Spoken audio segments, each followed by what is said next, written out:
네, 여러분들을 또 이렇게 예배 가운데 만나게 돼서 아주 반갑고 기쁘고 즐겁습니다. 여러분도 그러십니까?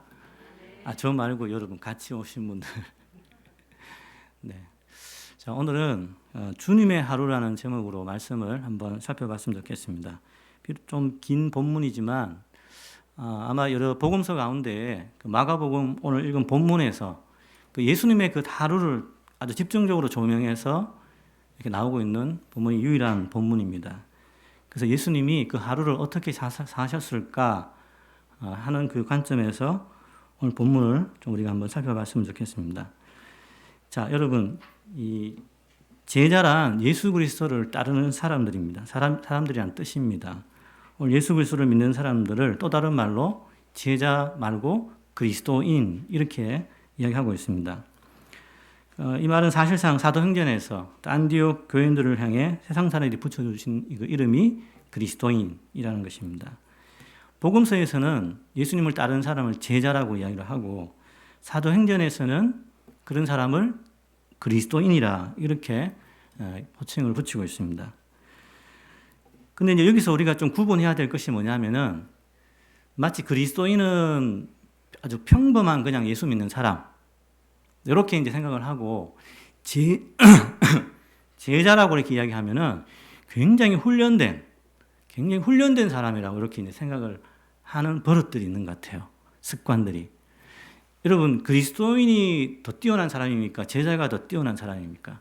여러분 어떻게 생각하십니까?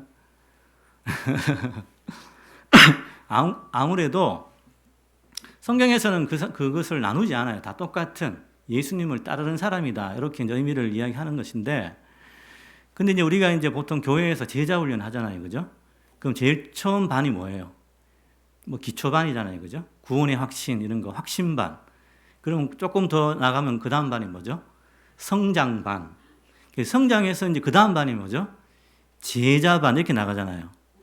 그래서 이런 것들이 교회마다 이제 전체적으로 프로그램이 똑같아요. 거의 이제 본질적인 건, 틀은 다 똑같은데, 이 제자반이 제일 위에 있잖아요. 그죠? 그러니까 이제 제자는 정말 특별히 훈련된 사람이다라는 이미지가 굉장히 강하게 있는 것 같아요. 하지만 이건 하나의 호칭일 뿐이지, 사실상 제자나 그리스도인이나 다 똑같은 하나 예수 그리스도를 따르는 사람입니다. 아멘? 네. 그래서 여러분들은 다 제자이십니다. 아멘? 네. 자, 그런데 어쨌든 제자도 검증되고 훈련된 사람이고 또 세상 사람들부터 또 그리스도인은 세상 사람들로부터 또 검증되고 훈련된 사람. 다 똑같은 좋은 사람들입니다. 자, 그런데 이 호칭이 중요한 것이 아니라 얼마나 훈련되어 있느냐 이런 것들이 중요하다는 것입니다. 그래서 호칭의 문제를 삼지 말고 그 내용을 보면서 얼마나 훈련되어 있느냐. 자, 그런 차원에서 이 훈련의 차원에서 오늘 주님의 하루를 우리가 들여다보는 것입니다. 자, 왜 들여다볼까요? 주님의 그 하루가 우리의 하루와 얼마나 닮아 있는지 그것을 한번 비교해 보고 스스로 답해보자는 것입니다. 자, 그래서 오늘 본론으로 넘어가시면 예수님의 지금의 이 사역은 이 초기 사역입니다. 예수님의 공생에 보면 초기, 중기, 후기 이렇게 나누어져 있습니다. 그 초기 사역인데 이 초기 사역은 가버나움에 아예 거점을 정하셔서 가버나움에서 갈릴리를 계속 1차 전도, 2차 전도, 3차 전도 해서 돌아와서 이 가버나움에 베드로의 집에 귀가하면서 쉬시고 자, 이런 사역을 계속 해왔던 기간입니다. 그 마태복음에서는 요 당시에 예수님의 사역의 중점이 뭐냐면은 가르치시며 전파하시고 고치심에 요 세 가지가 예수님의 주요 사역입니다. 자, 다시 해볼게요. 시작. 가르치시며 전파하시고 고치심에 이런 사역을 해오신 것입니다. 자, 오늘 이제 본문을 들여다보시면 핵심은 그겁니다. 예수님은 누구보다 열심히 일하시고 사셨다는 것. 이게 첫 번째고 두 번째는 예수님은 누구보다 열심히 일하고 사셨을 뿐만 아니라 그분은 기도하시며 사셨다. 이게 이제 두 가지예요. 이 두 가지의 균형을 지금 예수님이 우리에게 그 주님의 하루로 보여주시는 겁니다. 자, 첫째, 예수님은 누구보다 열심히 사셨습니다. 열심히 일하셨습니다. 여러분, 오늘 읽은 본문을 21절부터 시작하죠. 거기 손을 갖다 대보세요.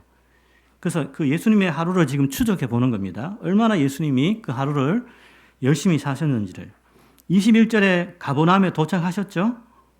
그러면 그 다음에 어디로 들어가세요?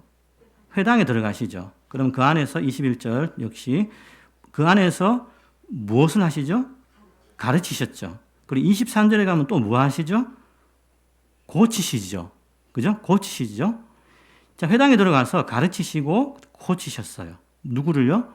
더러운 귀신 들린 사람이 들어와서 그 사람을 고치신 거예요.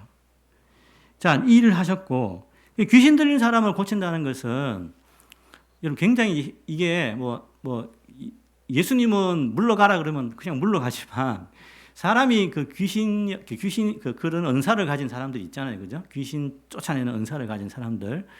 근데 그런 분들은 예수님이 아니기 때문에 물러가라 그러면 물러가는 게 아니에요. 그게 붙들고 계속 그냥 주기도문 외우고 막 사도신경 외우고 막 이 축사의 그 기도가 있거든요. 막 이렇게 해서 이게 한 번에 되는 게 아니죠. 얼마나 걸릴까요? 제가 이제 교육전도사 때 그런 목사님 밑에서 이제 있었거든요. 그래서 이제 하루 만에 되면 빨리 되는 거예요. 주로 이제 한 일주일 더 걸리고, 길게는 한 달 더 걸리고, 나중에 포기하기도 하고, 이렇게 대부분 그래요. 그래서 이제 그 목사님이 기도하시다가 하루 만에 안 되니까, 저에게 그분을 맡겨주고, 귀신 들린 사람을 저에게 맡기고 가신 거예요. 저 어떡하라고. 저는 그런 은사가 없고, 믿음은 있는데 그런 은사가 없었어요.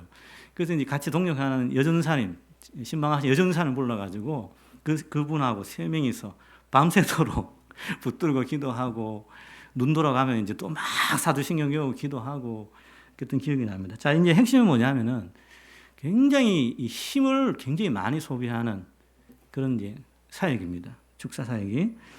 자, 그래서 예수님은 바로 그런 일들을 하신 거예요. 자, 그래서 그 다음에 어디로 가셨죠? 29절에 베드로의 집에 들어가셨죠. 그죠? 베드로의 집에. 그 베드로의 집은 예수님이 항상 전도 여행을 하시고 돌아와서 쉬시는 곳이에요. 쉬시는 곳. 근데 이제 이 베드로의 집에까지 이제 뭔가 일거리가 또 생긴 거예요. 쉼의 장소여야 되는데 먼저 그 집에 베드로의 장모가 병이 난 거예요. 그래서 베드로의 장모를 고치셨어요. 기도로. 그 다음에는 그 집에 이 소식을 듣고 그 주변 일대에 많은 사람들이 예수님이 회당에 있다가 베드로의 집에 들어가니까 사람들이 막 몰려든 거예요.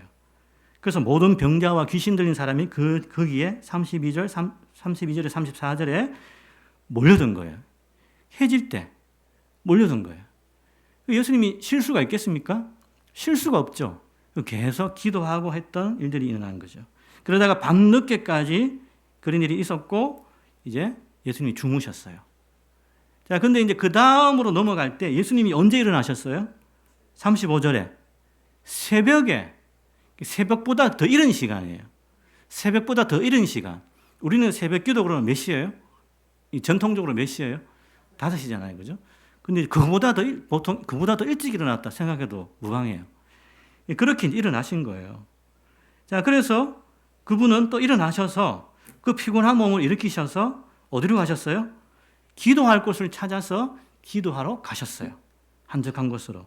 대부분 이제 자그마한 산으로 올라가셔서 예수님이 기도하는 습관이 계셨죠. 그죠? 자, 그래서 이런 일들이 일어나니까 뒤늦게 제자들이 예수님이 없어진 걸 보고 또 이제 거기 있는 사람들이 예수님이 어디 갔냐고 막 찾는 거예요. 그래서 제자들이 대표로 가서 예수님이 어디 있는지를 이제 찾아 나서서 찾은 거예요. 자, 요게 이제 예수님이 하루를 조금 넘어서 이제 그 다음날 새벽에서부터 일어났던 예수님이 어떤 하루라고 우리가 볼 수가 있습니다. 여러분, 예수님이 보시니까 그냥 예수님은 하나님이시고 이러셔서 그냥 편안히 사셨습니까? 아니면 예수님이 열심히 사셨습니까? 열심히 사셨죠. 그죠? 인정하시죠? 주님이시더라도 예수님은 가르치고 고치시고 전파하는 사역을 계속해서 쉴 틈 없이 계속 하셨다는 이야기예요. 누구보다 열심히 그 하루를 사신 분입니다. 자, 그러면 우리의 하루는 어떠냐? 우리의 하루는 어떠냐? 여러분의 하루는 어떠십니까? 그걸 한번 돌아보자는 이야기입니다. 여러분, 잠언에 보면 게으른 자에 대한 표현들이 굉장히 많이 있어요. 자, 거기 보면 잠언 22장 13절에 보면은 제가 읽어드리겠습니다. 게으른 자는 말하기를 사자가 밖에 있는즉 내가 나가면 거리에서 찢기겠다 하느니라. 이게 지금 무슨 말이에요? 밖에 나가 뭐 하기 싫으니까 밖에 뭐가 있다고요? 사자가 있으니까 내가 못 나간다. 이렇게 이제 핑계대는 사람이죠. 되게 우스운 사람이죠. 일 안 하려고, 안 나가려고, 집에 있으려고 밖에 사자 있으니까 나 못 나가. 그러니까 게으른 사람의 핵심은 이제 핑계를 굉장히 나 이거 못해, 이래서 못해, 이렇게 못해. 핑계대는 사람이 게으른 사람이라고 볼 수 있습니다. 이 게으른 사람은 열심히 살아야 할 이유보다는 내가 그렇게 열심히 살지 않아도 되는 그런 이유를 굉장히 많이 가지고 있는, 아주 견고하게 굉장히 많이 가지고 있는 핑계거리를, 그런 사람이라고 볼 수가 있습니다. 여러분, 김남준 목사님의 책에 보면 게으름이라는 책이 있어요. 얇은 책인데 디자인도 예쁘고 글 예화도 많고 굉장히 읽기가 쉬워요. 여러분도 한번 구입해서 읽어보시기 바랍니다. 거기 보면 어떤 게으르기로 소문난 농부에 대한 예화가 있습니다. 자, 거기 어떤 일이 있었냐면은 대부분의 사람들은 농사를 지으면 굉장히 부지런한 사람이잖아요, 기본적으로. 농사일을 하러 나갔는데 이 게으른 농부는 그날 또 텅 빈 집에서 혼자 빈둥빈둥 거리면서 있는 거예요.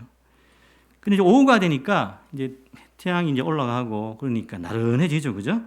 낮잠을 이렇게 자고 있는 거예요. 잠을 자고 있는 거예요. 그래서 잠을 자고 있다가 소리가 탁 들렸어요. 뭔가 쿵 거리면서 소리가 났어요. 그래서 누워 있다가 이렇게 눈을 떴어요. 그 인기척에 그 소리에 딱 보니까 눈으로 개슴스레 떠가지고 이렇게 보니까 도둑이 이제 담을 넘어가지고 집으로 탕 들어온 거예요. 그럼 여러분 어떻게 하셔야 되죠? 보통 도둑이야 하잖아요, 그죠? 도둑이야 이렇게 하든지 막 일어나가지고 뭘 몽둥이를 들든지 뭐 해야 되잖아요, 그죠? 근데 이제 그걸 보고 이렇게 이제 누워서 눈을 이게 다 뜬 것도 아니에요. 이제 반쯤 뜬 상태로 뭐라 얘기하냐면은 도둑이네. 저놈 담장을 넘어 마당에 들어오기만 해봐라. 이렇게 이야기하는 거예요. 그 또 다시 잠이 들었어요. 그러니까 그 다음 도둑이 이제 또 어디로 가요? 이제 마당을 향해서 이제 쿵 해가 이제 마당을 걸어오잖아요, 이렇게 그죠? 그러니까 또 잠이 들었어요. 그래서 이 게으른 농부가 또 뭐라 얘기했을까요? 집 안에 들어오기만 해봐라. 집 안에 들어오기만 해봐라. 자, 또 잠들었어요. 그래서 또 이제 안방으로 가려고 하고 있어요. 그 이제 소리가 나니까 또 깼어요. 그러니까 뭐라고 얘기했을까요? 예. 저놈이 안방으로 들어가네. 뭘 가지고 나오기만 해봐라. 이렇게 이야기를 했다고 합니다. 자, 결국은 또 이제 그렇게 하다가 또 잠들었는데 이제 도둑이 이제 다 짐 싸가지고 이제 마당에서 이제 나가려고 하는 그 순간에 이제 이 사람이 뭐라고 또 이야기했을까요? 마지막으로 이놈 다시 오기만 해봐라. 이렇게 이야기했다고 합니다. 와, 진짜 게으른 사람이 극치죠. 예? 어떻게 한 번은 일어나서 제지할 수 있는데 뭐뭐 하기만 해봐라, 뭐뭐 하기만 해봐라 이러면 미루면서 도둑을 당하고 있는 걸 볼 수가 있습니다. 이런 사람이 게으른 사람이에요. 근데 이거보다 수준이 높은 게으름은 뭔지 아세요, 여러분들? 이런 사람 우리가 알 수 있잖아요. 야, 저 사람 정말 게으르다 이렇게 우리가 쉽게 판별할 수 있는데, 근데 이제 그렇지 못한 수준 높은 게으름이 있어요. 그건 뭐냐면은 여러분, 게으른 사람도 자기가 하고 싶은 것은 열심히 해요. 문제는 그게 중요한 일이 아니기 때문에 그게 게으름인 거예요. 게으른 사람도 자기가 하고 싶은 것은 열심히 해요. 근데 문제는 그게 중요한 일이 아니라는 거예요. 별 중요한 일이 아닌 것에 그냥 막 뒤죽박죽 이렇게 하면서 그냥 그렇게 하는 거. 그게 이제 진정한 게으름이에요. 정말 중요한 것은 하지 않는 이런 상태에 있는 사람이 진짜 수준 높은 게으른 사람이라는 겁니다. 여러분들은 부지런하십니까? 여러분들 부지런하세요? 네, 그거를 뭐 예수님의 하루를 통해서 한번 살펴보자는 겁니다. 자, 세상 사람들은 우리 믿는 사람들보다 열심히 살까요? 그렇지 않을까요? 어떠세요? 여러분 생각하시기에 주변에 이제 만나신 분들이 있잖아요. 세상 사람들은 우리보다 열심히 살까요? 그렇지 않을까요? 열심히 사는 것 같죠? 예? 왜냐하면 세상은 세상이 전부기 때문에. 그렇죠? 자, 이제 우리는 그러면 그들에 비해서 우리보다 열심히 산 것 같아요? 그걸 한번 비교해 보는 거죠. 여러분 사진 하나 제가 보여드릴게요. 이제 뭐 오래된 아주 많이 이야기하는 분이지만 이 발레리나 강수진이라는 발레리나인데요. 이분이 이제 독일에서 이제 1886년에 처음 이제 댄서로 그 발레단에 입단해서 제일 말단에서 시작해가지고 이제 단독 솔리스트가 되고 혼자 이제 무용 주인공 되는 거. 그 다음에 이제 또 주역이 되고 큰 무대의 주역이 되고 나중에는 프리마 발레리나. 이것은 그러니까 여성 중에 최고로 무용 잘한다는 그 대표 이렇게 이제 표현되는 게 프리마 발레리나. 그래서 이 사람은 무용이 이제 유명한 무용이 이제 한 주제를 시작하잖아요, 그죠? 그래서 여러 번 하잖아요. 한 시즌이 있어 몇 달 하잖아요, 이렇게 그죠? 여러 회 공연을 하고 그럼 처음과 마지막 요거 하는 사람이 최고의 이제 발레리나예요. 그래서 바로 그것을 맡아서 하는 사람입니다. 여러분 이분이 최고의 무용수로 결국은 1999년 4월에 세계 최고의 무용수로 뽑히게 돼요. 그래서 그 당시에 이제 많은 사람들에게 우리가 뉴스도 보고 그래서 이제 그것이 이런 노력 이런 것들이 왜 이분이 세계 최고인가라는 그걸 표현하기 위한 상징으로 이 사진을 기사로 많이 냈어요. 사진은 다시 한번 보여주세요. 사진. 여러분 이 사진이 나와 있는 이 발이 사진을 보여주셔야 됩니다. 예, 발. 예. 지금 이 발이 지금 어때요? 마디마디가 다 지금 굉장히 이게 뭐 관절염입니까? 이런 것들이 굉장히 지금 그 고통의 흔적들이 이 발가락 다 10개에 다 이렇게 새겨져 있어요. 자, 그래서 이제 이 강수진 이 발레리나는 본인의 이제 이야기, 이 성공의 비결 그것을 그냥 땀이다, 땀. 수고한 땀. 네. 그거의 결과다 하고 이런 이야기를 했습니다. 매일 아침에 침대에서 눈을 뜨면 어딘가가 아파요. 아픈 것도 무용수 생활의 일부분이죠. 아무데도 아프지 않는 날은 오히려 내가 어제 무엇을 잘못했나 하는 생각이 듭니다. 그러니까 매일매일을 치열하게 그죠? 살았다는 거죠. 그걸 볼 수가 있습니다. 하루에 보통 10시간, 최대 19시간씩 무용을 했어요. 이 신발, 토슈즈라고 이제 그것도 수천 개씩 이렇게 소모해 가면서 쓰고 매일 하루 2리터씩 그 물통을 가지고 다니면서 운동하면서 마시고 그랬다고 합니다. 여러분 세상 사람들이 이렇게 열심히 살아요. 또 세상 사람들은 더 열심히 살기 위해서 이 시간 관리 이 프로그램을 또 개발해요. 1세대, 2세대, 3세대, 4세대 과거부터 이제 그걸 개발할 때 하는 그 세대를 1세대에서 4세대까지 나누는데 1세대는 어떻게 자기 시간을 최선으로 잘 사용하려고 하냐면은 체크리스트. 그러니까 뭐 했다 확인하는 거 있잖아요. 우리 장 보러 가실 때 이거 체크리스트 있죠, 그죠? 그런 것처럼 꼭 오늘 해야 할 일을 해야 되겠다고 체크. 여기 1세대예요.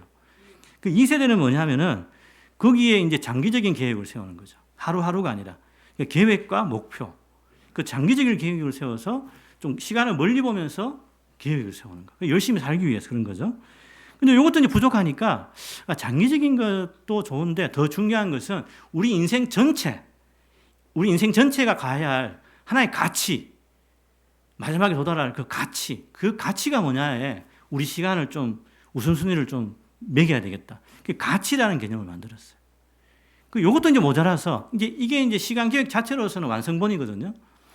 그런데 여기 너무 치열하게 살다 보니까 이제 뭐가 하나 빠졌냐면은 사람이 그 속에서 희생을 당하는 거예요. 그러니까 일이 먼저고 사람은 이제 나중에 되는 결과가 생긴 거죠. 자, 그래서 여기에 이제 사람을 집어넣어야 됩니다. 우리가 사람이 행복하기 위해서 시간 관리하는 거 아니에요? 그죠? 근데 사람이 시간 관리에 소외되고 그래서 사람을 거기에 집어넣으면서 4세대 시간 관리 완성을 했어요. 세상 사람은 이렇게 치열하게 계획하고 목표하고 가치로 사람까지 포함해서 열심히 살고 있단 말입니다.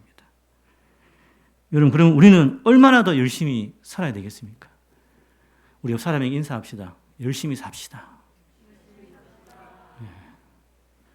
좀 약한 것 같은데요. 이런 분위기 되면 안 돼요. 지금 세상 사람들이 열심히 산단 말이에요. 다시 힘차게 열심히 삽시다. 자, 우리는 여기에 뭘 더 포함해야 될까요? 4세대까지 했는데 세상 사람들은 하나님 빼고는 다 잘했어요. 하나님 빼고는 자기들을 위해서는 정말 최고의 것들을 만들었어요. 근데 뭐가 문제예요? 그 시간 관리에 누가 없어요? 하나님이 없잖아요. 하나님 빼고는 다 잘했는데 이게 치명적인 문제죠. 결국 우리는 뭐예요? 뭘 거기에 집어넣어야 돼요? 하나님을 여기에 집어넣어서 하나님이 뜻대로 살아가는 스케줄, 어떤 시간 관리 이런 것들이 자, 다행히 세상 사람들이 다 해놨잖아요. 얼마나 감사해요. 우리는 하나님을 거기에 포함해서 잘 살아야 한답니다. 열심히 살아야 할 줄로 믿습니다. 자, 예수님은 그렇게 사실은 이런 지금 같은 시간 관리 계획으로 열심히 사신 것이 아니라 예수님은 예수님에게 주어진 사명에 따라서 치열하게 열심히 사신 것이죠. 또한 예수님은 여기에 더해서 예수님은 열심히 기도하면서 사셨습니다. 열심히 기도하시면서. 일이 많다고 해가지고 기도를 미룬다든가 바쁘다고 해서 기도를 미룬다든가 이러지 않았다는 거예요.